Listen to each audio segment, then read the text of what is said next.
ল্যান্টার্নটা নিয়ে, সবসময় মশালটা নিয়ে থাকে যে ও পথটা দেখায়, এবং বাকি মানুষ কিন্তু আজকে হোক কাল হোক সে খেয়াল করে যে হচ্ছে হ্যাঁ ওই রাস্তাটাইতে আমাদের হাঁটতে হবে। তো যখন 24 সালে এই কোটা সংস্কার আন্দোলন শুরু হচ্ছে, আমার মনে হয় আপনাদেরই বরং জিজ্ঞেস করা উচিত যে কোটা সংস্কার আন্দোলনে আপনারা কি চেয়েছিলেন, বা আপনারা, আমার যেমন এটা অনেকবার হয়েছে, যেহেতু আমি নিজে পলিটিক্যাল মানুষ, তো আমি অনেক সময় দেখা যাচ্ছে শেখ হাসিনা একটা কথা বলে ফেলতেছি, আমি সরকারকে যে আমি একটু সমঝে আমার কথাগুলো বলবো, এটা আমি কোনোভাবেই পারতেছি না। ইটস বিকজ এটা হচ্ছে না, এই সিস্টেমটা যে এমনভাবে গত 15 বছর ধরে মানুষকে শোষণ করেছে, কোনোভাবেই আসলে আমি যতই চাই না কেন, আমি কিন্তু একটা টক শোতে গিয়ে ইভেন আমি বলেও ফেলছি। আমার মনে আছে 71 টিভির একটা টক শোতে ছিল, আমাকে ডাকছিল, তো টক শোতে ডাকার পরে আমি প্রোগ্রামটাতে যখন এন্টার করি, গিয়ে দেখি যে ফারজানা রূপা বসে আছে। তো আমি সেদিন জীবনে প্রথম টক শো করছি ফারজানা রূপা, এবং আমার প্রথম টক শো হচ্ছে ফারজানা রূপার সাথে সাথে আরিফ জেপ্তি ছিল, এবং আওয়ামী লীগের কিছু চেলা চুমুন্ডা ছিল কিছু। তাদের সাথে যখন আমি কথা বলতে চাই, তারা বারবার আমাকে গ্যাস লাইটিং করছিল যাতে আমি কিছু একটা বলে ফেলি। তো অল অনেস্টলি আমি এই কথাটা বলি যে সরকার, এখানে তো আসলে হাইকোর্ট বলতে কিছু এক্সিস্ট করে না, প্রধানমন্ত্রী শেখ হাসিনা যাই বলে তাই তো আসলে হাইকোর্ট করে। সে এটা খুবই ফ্যাক্ট, বাংলাদেশে সবাই জানে যে এখানে আসলে শেখ হাসিনা এবং তার আওয়ামী লীগের যা চায় তাই আসলে হাইকোর্ট এক্সিকিউট করে, এর বাইরে আসলে হাইকোর্টের আর কোনো এখতিয়ার নেই। কিন্তু কোটা সংস্কার আন্দোলনে যদি আমরা শুরুর দিকে দেখি, এটা কিন্তু সরাসরি আমরা কেউ বলতেছিলাম না, আমরা ইনিয়ায় বিনয় নানান ধরনের এগুলো বলতেছিলাম, বাট আন্দোলনটা কিন্তু আমরা ওই জায়গায় দানা বাঁধাইতে পারতেছিলাম না যে কেন, কোথায় গিয়ে আসলে চাকরির ইয়েটা শেষ হবে। কারণ সবার ভিতরে একদম ইনডেপথ ভিতরে জিনিসটা গঠিত হয়ে যায় না, যে না, শেখ হাসিনা বা এই গভর্নমেন্টটাই সমস্যা, এই গভর্নমেন্টটাই সে যতবার আমি আন্দোলন করব ততবার সে কোটা ফেরত নিয়ে আসবে। এবং আমাদের কিন্তু সবার কনসার্নটা ওই জায়গায় যে আমি যদি আন্দোলন করি, আগামী বছর যদি সে আবার নানানভাবে কোটা ফেরত নিয়ে আসে, তখন আমার কি হবে। মানে এই কোয়েশ্চেনগুলো কিন্তু স্টুডেন্টের মধ্যে হইতো, বাট কেউ মাইকে বলতো না। বাট আমরা যখন গল্প করতাম, সবার সাথে আলাপ আলোচনা হইতো, তখন কিন্তু আলাপ আলোচনার মধ্যে স্টুডেন্টরা বলে ফেলতো যে আন্দোলন আমরা কি এভাবেই করতে থাকবো, আমাদের তো এটার তো একটা এন্ডিং দরকার। যদি আমরা এবছর সে আন্দোলন করলে কোটাটাকে আমরা বন্ধ করালাম বা 5% 10% নিয়ে আসতাম, আগামী বছর আবার হাইকোর্ট এসে একটা স্টে অর্ডার দিয়ে দিল এই রায়ের আইনের উপর, তখন কি হবে, তখন পুরো জিনিসটা আবার সেই 56% কোটাতে চলে যাবে। তো তার মানে কি, মানুষ কখন আসলে আপ্রাইজালের দিকে যায়, যখন তার সম্পূর্ণ মানে একটা পিঠ থেকে যায়। ছাত্ররা কিন্তু সোসাইটির মধ্যে সব থেকে অংশ, যারা ক্ষমতার একটু ক্রিম খাইতে পারে, একই সাথে তারা শোষিত, কিন্তু তাদের কাছে সবসময় একটা ওয়ে আউট থাকে যে আমি যদি হচ্ছে এই ডিগ্রিটা পাইতে পারি, বা আমি যদি হচ্ছে যে এভাবে স্টেপিং করতে পারি, তাহলে হয়তো আমি বিসিএসে যাইতে পারবো, আমি প্রশাসন ঢুকতে পারবো, আমি একটু ভালো বেতনের চাকরি করতে পারবো। তো এই যে ছাত্র যে বর্গটা, সেটা খুবই কমপ্লেক্স একটা বর্গ, যেটা আমি শ্রমিকের ক্ষেত্রে পাবো না, বা আমি অন্যান্য বর্গের ক্ষেত্রে পাবো না। হ্যাঁ, কারণ শ্রমিকের ক্ষেত্রে কি হয়, তাকে সারা বছরই জীবনের শ্রমটা দিয়ে যেতে হবে, এবং সে জানে যে সে কখনো আসলে তার যে স্টেজটা, সেটা থেকে কখনো সে উত্তীর্ণ হতে পারবে না। তাই সে কি করে, তার ছেলে মেয়ের পিছনে সে ইনভেস্টটা করতে চায়। কিন্তু ছাত্রদের ক্ষেত্রে কি হয়, ছাত্ররা তো সে জানে যে সে যদি একটু পড়াশোনা করে, সে যদি বর্তমান ক্ষমতার সাথে একটু লিয়াজু করে, তাহলে হয়তো তার একটা বেটার চাকরি হওয়া সম্ভব, তার ফ্যামিলি লাইফটা একটু বেটার হওয়া সম্ভব। তো সেই কারণেই ছাত্ররা কিন্তু যখন আপোষ করে ফেলে, তখন কিন্তু সিস্টেমটা স্ট্যাগনেন্ট হয়ে যায়। এবং কোটা ওই একটা বার্নিং পয়েন্ট ছিল, যে একদমই লাস্ট পয়েন্ট, যে পয়েন্টে গিয়ে স্টুডেন্টরা ডিসিশন নিচ্ছিলেন যে এই গভর্নমেন্টের কাছে তো আমি যতবারই ধর্ণা দিই না কেন, গভর্নমেন্ট তো আমাকে ওই একটা জায়গায় বেঁধে ফেলবে। তো মানে এই ঘটনাগুলো আসলে পুরো কোটা সংস্কার আন্দোলন যখন জুলাইয়ের প্রথম ফার্স্ট উইক সেকেন্ড উইক সবসময় পুরো জিনিসটাই ঘটতেছে, এবং বারবার আমরা ওই জিনিসটার মধ্যে আটকে যাচ্ছি। আমরা কি সরকারের কাছে কি খুঁজতেছি, এই সরকারের কাছে খুঁজে কি লাভ। তো আমার মনে হয় যে এই কোটার মানে আমার মনে হয় যে আপনাদের কাছে আমার অ্যাকচুয়ালি একটু জিজ্ঞেস করা উচিত যে আপনারা যখন কোটা সংস্কার আন্দোলন করতেছিলেন, তখন আপনাদের অ্যাকচুয়ালি ইচ্ছা কি ছিল? আপনারা কি তখন শেখ হাসিনা বা তার অথরিটেরিয়ান গভর্নমেন্ট নিয়ে কিছু ভাবছিলেন যে হ্যাঁ এই গভর্নমেন্টটা পতন ঘটানো উচিত? আমি এটা জিজ্ঞেস করতে চাই যে আপনারা কি এই কথাটা ভাবছিলেন, নাকি যখন অ্যাকচুয়ালি মানুষ মারা যাওয়া শুরু করছে, আবু সাইদ, বা আমার মনে আছে আবু সাইদ মারা যাওয়া পর্যন্ত কিন্তু কথাটা উঠে নাই, তখনও কোটার মধ্যেই ছিল, আর বিচারের কথা উঠতেছিল। বাট প্রমিনেন্টলি শেখ হাসিনার আলাপটা উঠে শুরু করছে যখন 18 জুলাই 53 জন মোর দেন 53 জন স্টুডেন্টকে যখন মেরে ফেলা হয়েছে। তো আমি অ্যাকচুয়ালি আপনাদেরকে একটু সিরিয়াসলি জিজ্ঞেস করতে চাই যে আপনারা কি যখন কোটা সংস্কার আন্দোলন চলতেছিল জুলাই মাসে, তখন কি আপনারা ভাবছিলেন যে তখন কি আপনারা চাইছিলেন যে এটার মাধ্যমে আসলে সরকার পতন হোক বা এটার মাধ্যমে শেখ হাসিনা সরকারের পতন হোক? সেটা আমার একটু জানার ইচ্ছা। হ্যাঁ হ্যাঁ বলুন। আচ্ছা, আর তো তখনও আমার ক্যাম্পাস ওভাবে আসা হয় নাই। তো পরবর্তীতে যখন আপনারা চান্স পাইছিলেন মাত্র আমি মে মাসে সাবমিট করেছিলাম জুলাইতে। তখন জুলাইতে 1 থেকে শুরু হওয়ার কথা ছিল, বাট পরে শিক্ষকদের পেনশন স্কিমের আন্দোলন ছিল, কারণে বন্ধ ছিল। আর তো শুরুতে যেটা টিভিতে দেখতাম যে একটা রিট দিয়েছে, মানে আদালতে রিট করার ফলে একটা অর্ডার দিয়েছে, তো এই নিয়ে হচ্ছে সরকার এবং যারা আন্দোলন করছে, আমার 1 জুলাই এখানে আসার সুযোগ হয়েছিল লাইব্রেরির সামনে।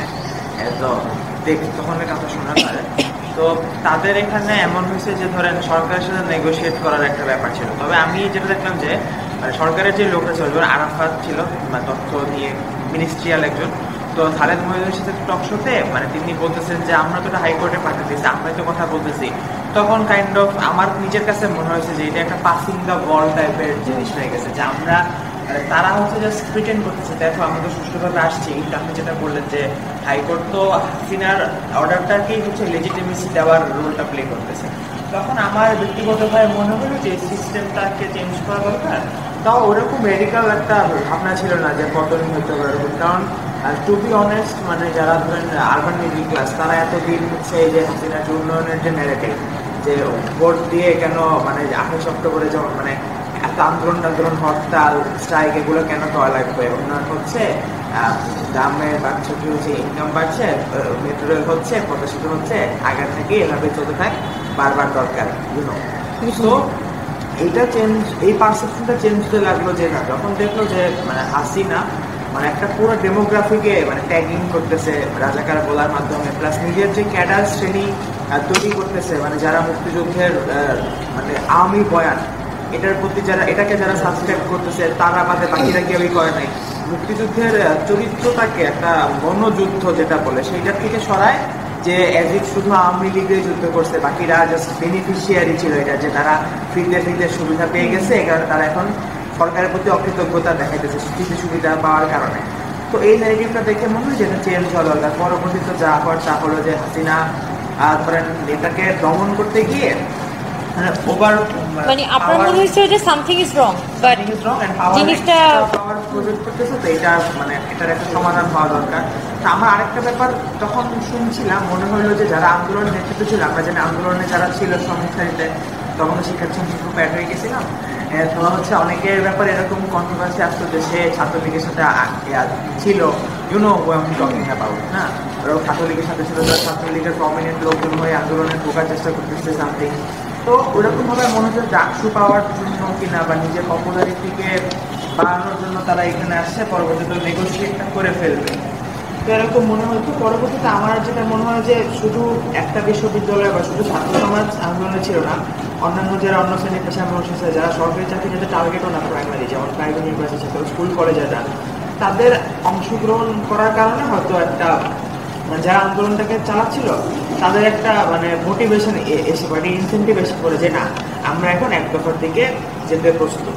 আমি মনে করি যে আমার পার্সপেক্টিভ এটাই, যে এইভাবে হচ্ছে একটা কোটা হার্মলেস নন পলিটিক্যাল আন্দোলন থেকে একটা মানে মানে যখন প্রাইভেট ইউনিভার্সিটি অ্যাকচুয়ালি তারা যেহেতু চাকরির জন্য আন্দোলন করবে না, তো তারা যখন রাস্তায় নামলো তখন জিনিসটা আচ্ছা ঠিক আছে, এখন এটা গভর্নমেন্টকে, হ্যাঁ তখন এখন গভর্নমেন্টকে আমি কোশ্চেনটা করতে পারি, তার বিচার, হামলার বিচার এগুলার জন্য তারা নামলো। তো তখন হচ্ছে হাসিনার মানে একটা সমস্যা পড়ে গেল যে আমি তো আমার ন্যায়টা কন্ট্রোল করতে পারতেছি না, দেখো এটা তো হাইকোর্টের কাজ, আমার কাজ না, কারণ ল এনফোর্সমেন্ট কিন্তু হাসিনা করেছে, সেটা ভালো মতো করতে পারছে না। তো আরবান মিডল ক্লাস হচ্ছে তাকে অ্যাকাউন্টেবল করা শুরু করেছে, এটা কেন হচ্ছে না, তাদের যে সাপোর্টটা থাকে ব্যাকিংটা, সেটা কোনো মতো সরে গেল। এরপরে যা আমার এটা হচ্ছে। আচ্ছা, আর কেউ আপনি একটু বলেন না, ঠিক আছে। আচ্ছা আমি আরেকবার বলি, যেহেতু অনেকেই আসছেন পরে, আমার কোয়েশ্চেনটা ছিল যে জুলাই মাসে যখন কোটা সংস্কার আন্দোলন শুরু হয়েছিল, তখন তো আমরা অ্যাকচুয়ালি এই কোটার সমাধানটার জন্যই মূলত রাস্তায় নেমেছিলাম। এই কোটা সংস্কার আন্দোলন থেকে যখন এটা যে আসলে শেখ হাসিনার পতনের দিকে মুভ করবে এই আন্দোলনটা, এমন আকাঙ্ক্ষা কি আপনাদের ভিতরে ছিল কিনা যে এই জুলাই এর আন্দোলন থেকে এটা শেখ হাসিনার পতনের আন্দোলনে পরিণত হোক, বা সরকারকে কোয়েশ্চেন করার একটা আন্দোলনে পরিণত হোক, সেটা বা সিস্টেমকে কোয়েশ্চেন করার একটা আন্দোলনে পরিণত হোক, এটা কি আপনারা চেয়েছিলেন? না, আর ওনাদেরকে জিজ্ঞেস করেন। আর কে কে আছেন একটু বলেন।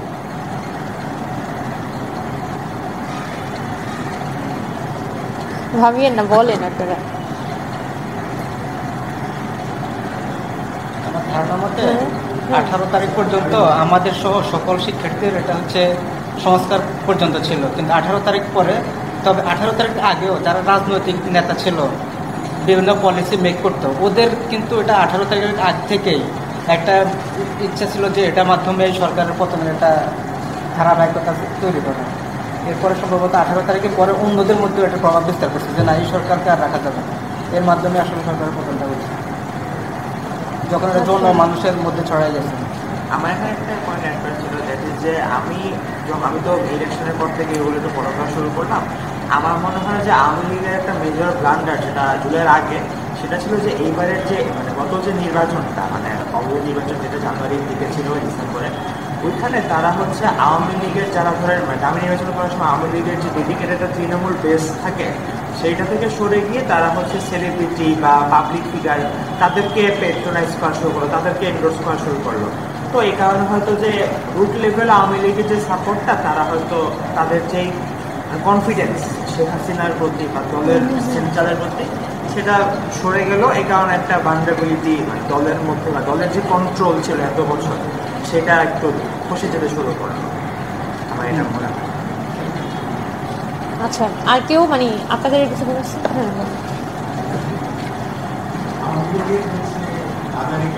আধারীকরণের যে ব্যাপারটা, এটা যদিও রাজ্যের সময় হচ্ছে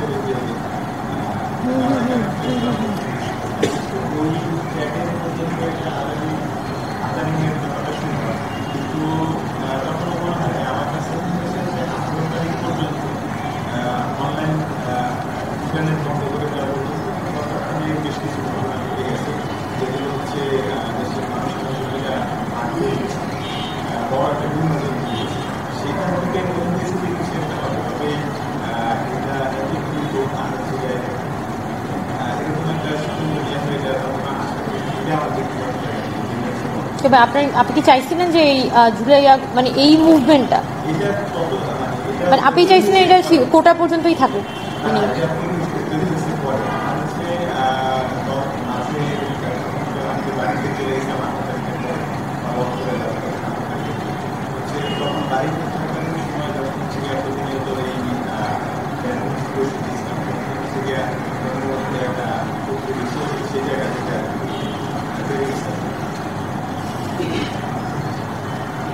আচ্ছা, আর কেউ আছেন? আর কেউ কিছু বলবেন?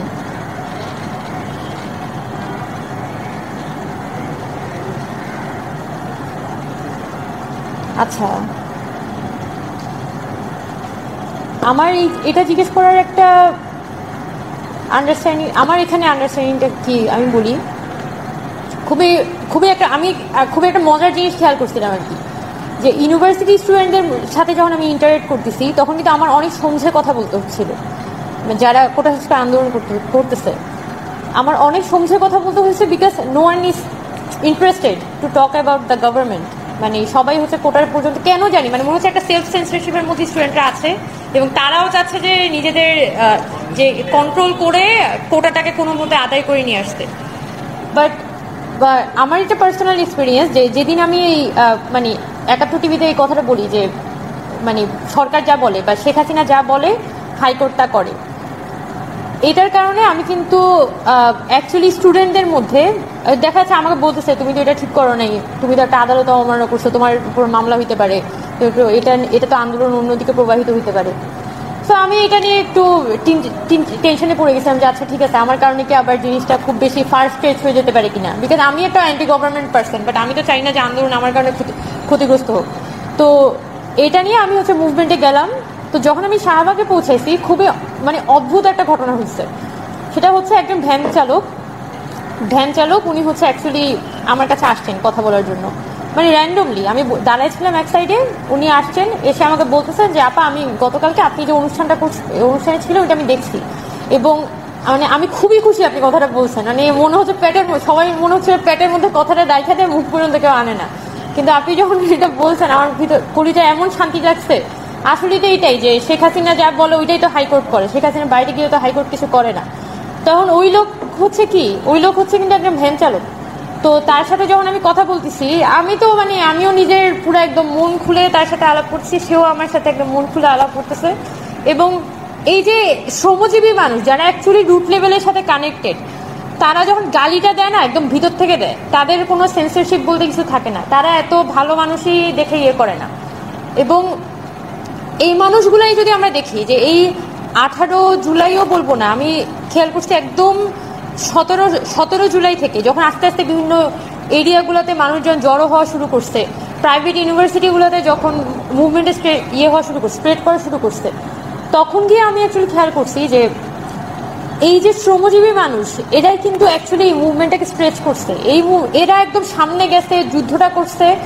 আপনারা হয়তো একটা ছবি দেখে থাকতে পারেন, 19 জুলাইয়ের একটা ছবি, ফার্ম গেটে আপনার মানে টিনের বেড়া দিয়ে লোকজন হচ্ছে যে পুলিশের থামা ছিল আর কি, বুলেট থামা ছিল। সো ওই লোকটা যে সাক্ষাৎকার নিয়েছিল, ওই লোকটার পেশা কি? ও কি স্টুডেন্ট ছিল? ও একটা দোকানে চাকরি করত এবং ও 19 জুলাই নামাজের পরে ওরা বের হয়েছিল এবং ওই লোকটা হচ্ছে বেড়া বানায়, সে অ্যাকচুয়ালি ওই পুলিশের বুলেটটাকে প্রতিহত করতেছিল।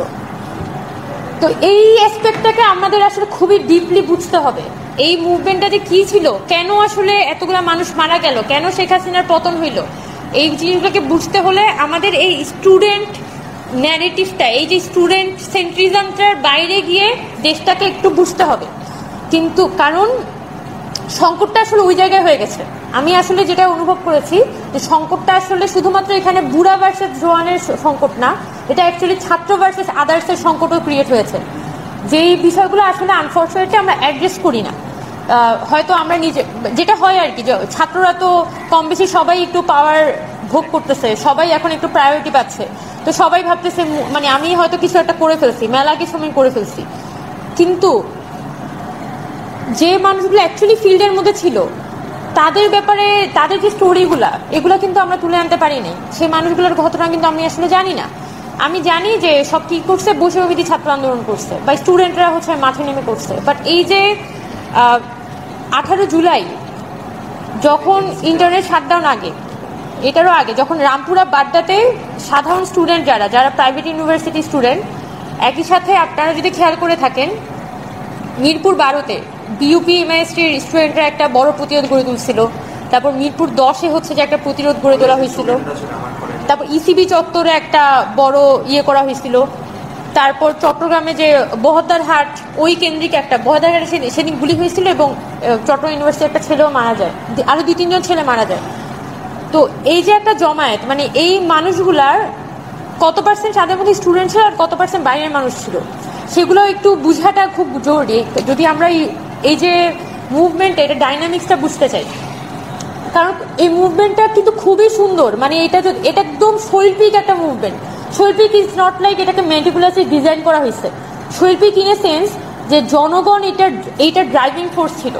এবং পৃথিবীতে আজ পর্যন্ত আপনি যদি শ্রীলঙ্কার লাস্ট মুভমেন্টটাও দেখেন, যেটা শ্রীলঙ্কার যে আপরাইজিংটা হয়েছিল 22 সালে, সেই আপরাইজিং এর দিকেও তাকান, আপনি টিউনিসিয়াতে টিউনিসিয়াতে না, আপনার যে মুভমেন্টটা হয়েছিল, আপনার আরব স্প্রিং এর ক্ষেত্রে যে মুভমেন্টটা হয়েছে, ওটার একটা সেন্ট্রাল অথরিটি ছিল। 2011 সালে সেম ইউএসএ তে অকুপাই ওয়াল স্ট্রিট নামে একটা বড় আন্দোলন হয়েছিল।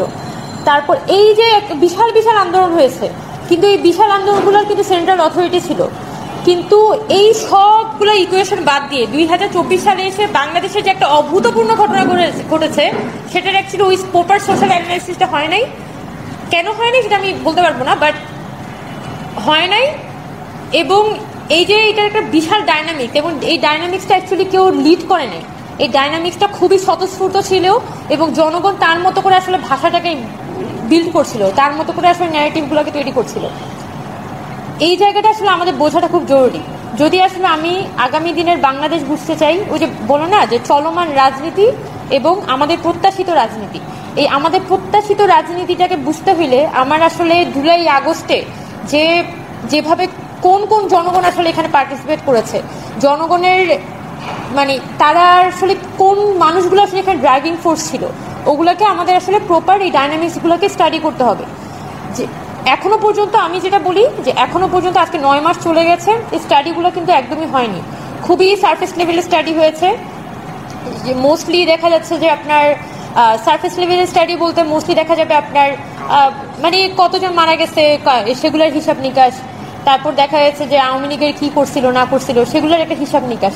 বাট এই যে মুভমেন্ট, যেটা মানুষ কেন রাস্তায় নামছিল এবং মানুষের যে একটা স্বতঃস্ফূর্ততা প্রতিটা পুরো মুভমেন্ট জুড়ে, এটার কিন্তু প্রপার কোনো অ্যানালাইসিস আসলে হয় নাই। বা এগুলো নিয়ে কিন্তু পুরো পৃথিবী জুড়ে প্রচুর প্রচুর কথাবার্তা আছে।